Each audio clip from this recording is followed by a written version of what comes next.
Intred once in the heart of West Africa, there was a land rich in culture, history, and untamed spirit. This land, called Nigeria, was home to many tribes and kingdoms, each with its own story, its own dreams. But for many years, its people lived under the rule of a foreign power, the British. They were not always under foreign rule. Long ago, the Hausa, the Yoruba, the Igbo, and many other peoples thrived in their own great kingdoms.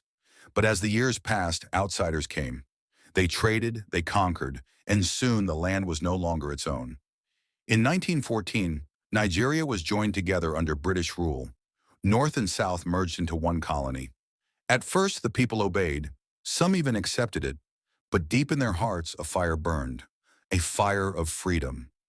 Then a whisper turned into a voice. The voice became a movement. Men and women, young and old, stood up and said, "Enough!" They wrote. They spoke. They marched. They demanded. In the streets of Lagos, in the markets of Kano, in the villages of Enugu, a new spirit arose.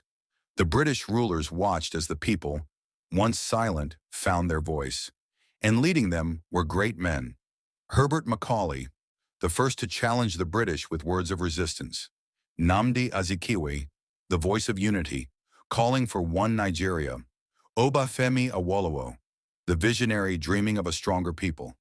Ahmadu Bello, the northern leader, ensuring his people were not left behind. Together they pushed forward, never looking back.